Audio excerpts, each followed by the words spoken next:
Saya ingin mendefinisikan apa itu hilirisasi. Hilirisasi itu kan mengolah bahan mentah menjadi bahan jadi seperti nikel dan yang lainnya. Nah, menurut saya hilirisasi ini adalah pilihan yang tepat bagi negara. Kenapa? Karena kalau kita mengekspor barang mentah ke luar negeri itu hanya mendapatkan hasil yang lebih kecil.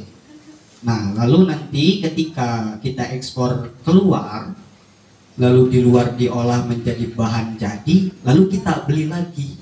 Ini merupakan sebuah kerugian besar bagi negara. Nah, dengan adanya hilirisasi, sektor perekonomian negara kita itu bisa mencapai ekonomi yang signifikan dari sebelum-sebelumnya. Kita mengekspor barang jadi yang mana hasilnya itu 10 kali lipat bahkan lebih, dan itu menjadi pendapatan negara kita yang cukup besar.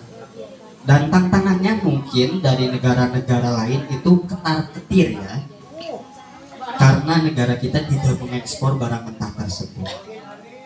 Banyak sekali negara Eropa seperti Amerika dan sebagainya dan sekutunya itu menyampaikan bahwa Indonesia harus tetap mengekspor barang mentah.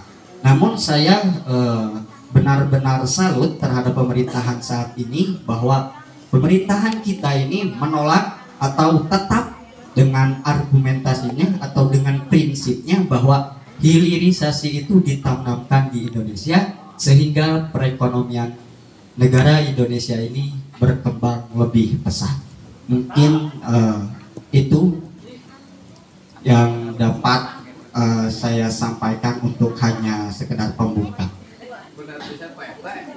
Hilirisasi itu adalah suatu pergerakan bahwa ingat bahwa kita itu harus menjadi bangsa yang produktif, bukan bangsa yang konsumtif. Untuk memberikan sanggahan selama 2 menit.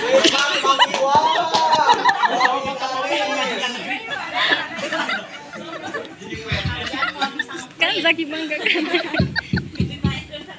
Ya, terima kasih kepada semester 5 yang telah memaparkan tentang definisi maupun pengertian tentang hilirisasi, yang mana katanya hilirisasi itu adalah pengolahan bahan mentah yang diolah menjadi bahan siap pakai, gitu bukan? Yang akan digunakan ataupun diproduksi oleh bangsa kita, seperti itu. Oke, saya rasa hal itu cukup sangat luar biasa ya. Emang benar hilirisasi itu sangat luar biasa. Namun ingat, sebuah program yang bisa berhasil itu bukan dilihat dari luar biasanya program tersebut, tapi efektifnya. Contoh saya gambarkan, kita mahasiswa STI Al-Badar, luar biasa gak kalau misalkan kita bikin perlombaan debat ilmiah kelas internasional? Luar biasa dong? Efektif gak? Gak efektif. Mengapa? Karena kitanya doang saja, kitanya SDM kitanya belum mumpuni. Programnya bagus, tapi buat bangsa Indonesia menurut saya itu tidak efektif. Apalagi harus ada regulasi aturan. Dan kebetulan kita sama-sama prodi hukum, mungkin kita tahu kan yang disebut dengan revolusi hukum, transformasi hukum, apalagi tentang perjanjian bilateral, multilateral seperti itu. Dan ternyata setelah kita pahami faktor kerjasama dengan luar negeri, ataupun kita ingin dengan cerobohnya ingin mengolah sendiri tanpa bekerja sama dengan luar negeri, saya rasa untuk sekarang belum efektif. Mungkin itu saja untuk sekarang. Terima kasih.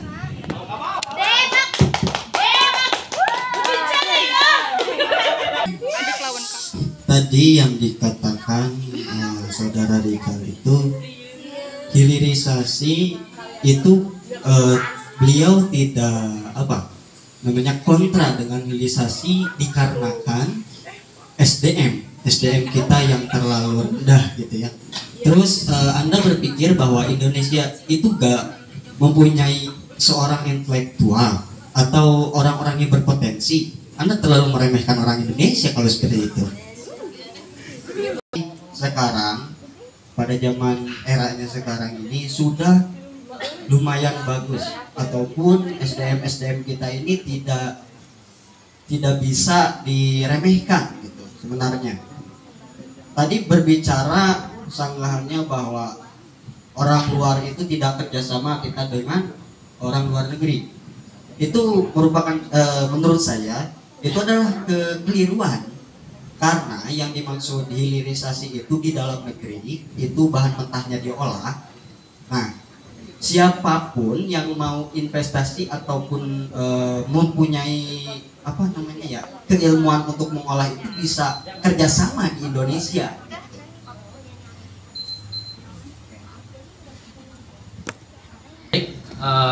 Terima kasih waktunya. Yang sebenarnya dijelaskan oleh Mang Iwang itu sebenarnya bukan SDM-nya. Ada salah tangkap mengenai pengaturan regulasi. Bisa dipahami ya bersama-sama mengenai regulasinya gitu. Nah, kemudian banyak dampaknya. Kemudian implementasinya untuk sekarang pun belum ada gitu. Belum ada. Memerlukan investasi-investasi besar gitu. Kemudian bisa menjadi sebagai kubuh atau tempat ajang korupsi di dalamnya gitu.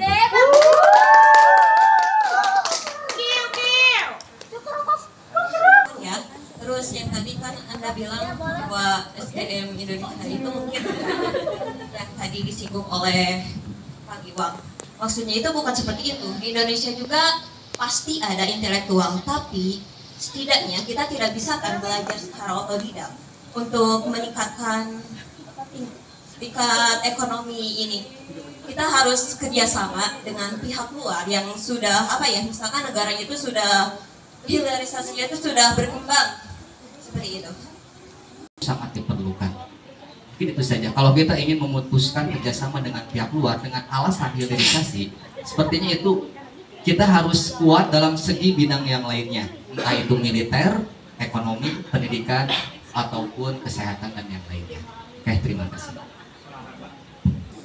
Oke, saya ingin menanggapi sedikit, Mbak. Tadi yang disebutkan bahwa regulasi ya, bukan SDM. Mungkin Anda tidak menyimak tadi apa kata Mang Iwang. Tadi kata Mang Iwang itu menyangkut tentang SDM. Terkait regulasi itu sudah jelas kalau regulasinya ada. Itu apakah bisa diakses? Bisa, cari aja di internet banyak. Terus tadi tentang apa? Tadi tentang kerjasama dengan negara asing itu sudah dilakukan untuk saat ini.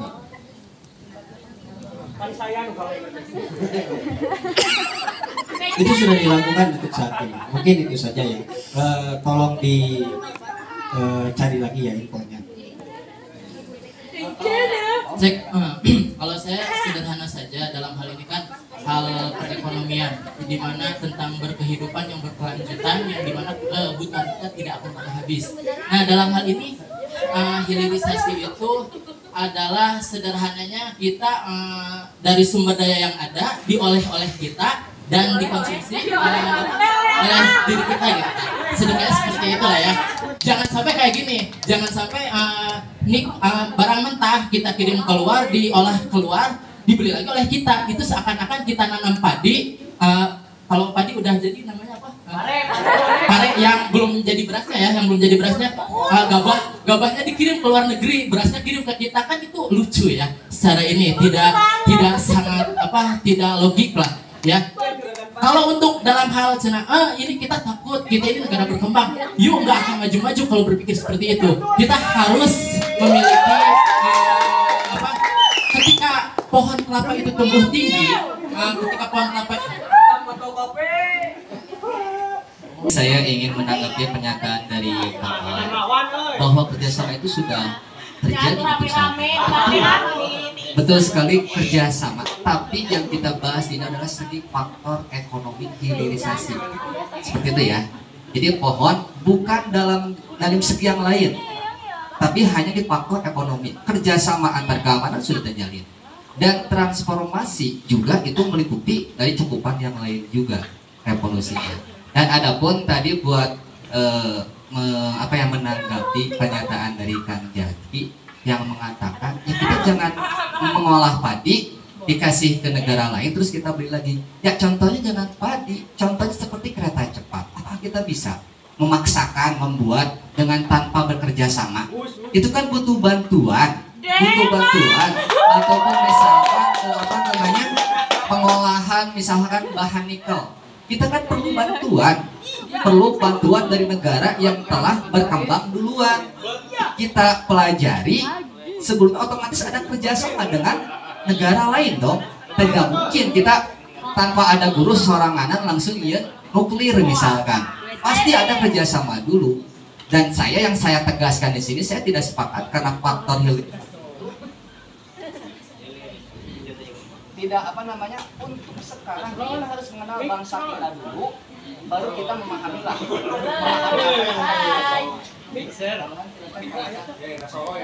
Di dalamnya ada kemungkinan masuk ke ranah sana karena itu menjadi kebiasaan. Kemudian dapatnya bahwa hilirisasi ini mungkin dimulai dari sebelum angka taman Iwang itu nggak cocok, analogi padinya nggak masuk, padahal bisa aja masuk sih. Nikel kan di tanah Indonesia, padi kita masuk lah ya. Terus katanya kereta cepat, oh kita kan punya Habibie gitu kan.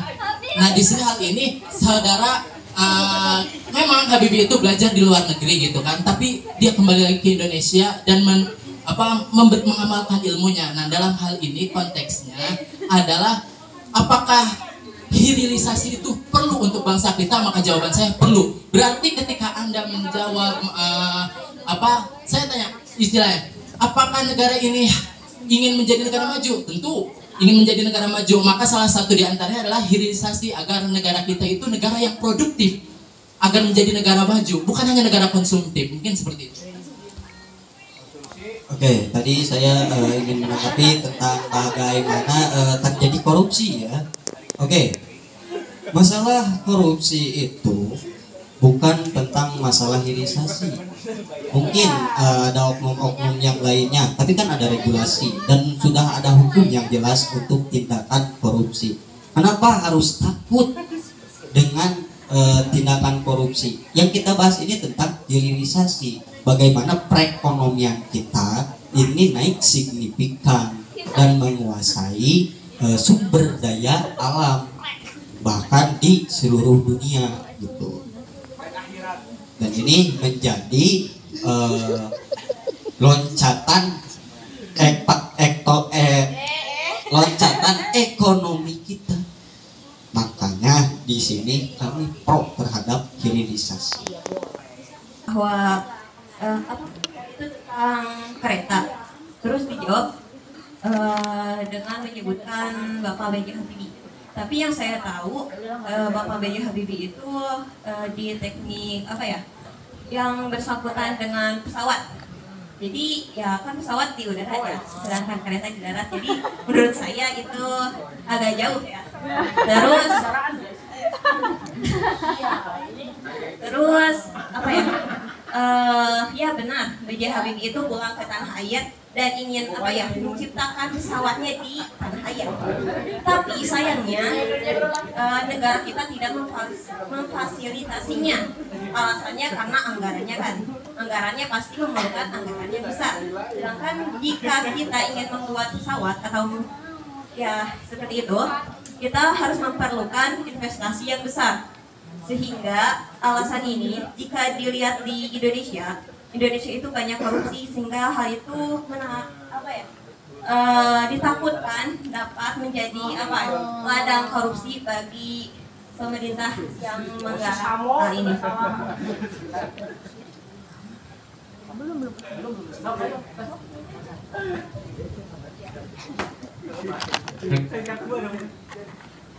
Baik, tadi yang dikatakan oleh Tristi sudah jelas bahwa memerlukan biaya yang besar, sedangkan biaya kita yang di negara kita itu masih diambil oleh negara lain. SDM-nya sudah ada, sudah jelas secara datanya pun sudah jelas gitu kan.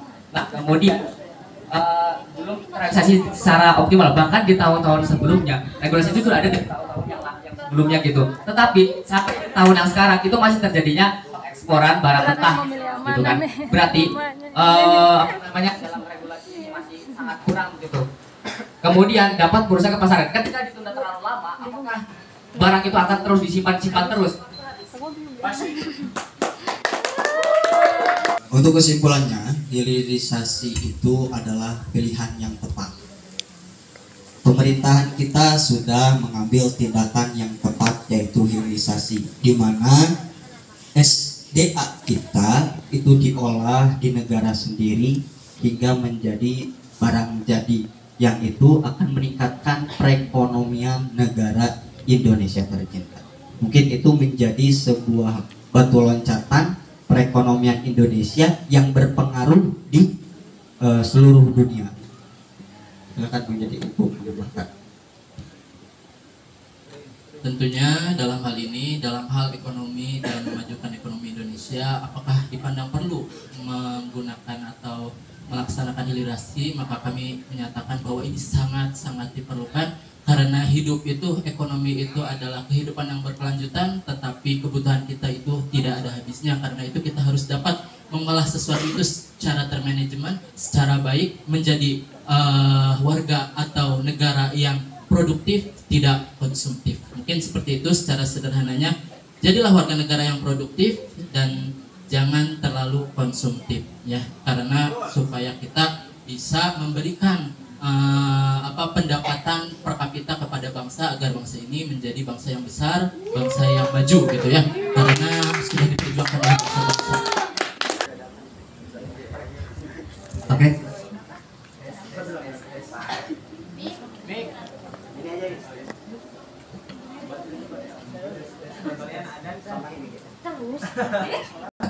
Hilirisasi itu belum tepat untuk bangsa Indonesia pada saat ini. Dikarenakan beberapa alasan. Yang pertama, mungkin kalau kita ingin mengadakan program hilirisasi, tentu kita harus membuat perusahaan sendiri untuk mengolah bahan mentah tersebut, misalkan nikel ataupun emas atau dan yang lain, dan itu memerlukan anggaran yang sangat luar biasa untuk memprosesnya. Sedangkan kita tahu hutang bangsa Indonesia ini sekarang ke Bank Dunia telah mencapai berapa? Kalau nggak salah nggak tahu 6.000 triliun berapa ya, saya kurang tahu. Cuman hutang kita aja sudah sangat besar. Kalau kita ingin hilirisasi, otomatis kita menambah lagi anggaran pengeluaran. Dan itu programnya luar biasa tapi tidak efektif. Sama halnya dengan mengumbar janji yang sangat sensasional tapi tidak masuk akal. Gitu. Jadi pada saat ini belum tepat, karena meninjau dari segi pendidikan, terus infrastruktur, anggaran, regulasi, kita masih memerlukan bantuan dari negara lain. Mungkin itu saja yang bisa kami sampaikan. Atas perhatiannya terima kasih. Assalamualaikum warahmatullahi wabarakatuh.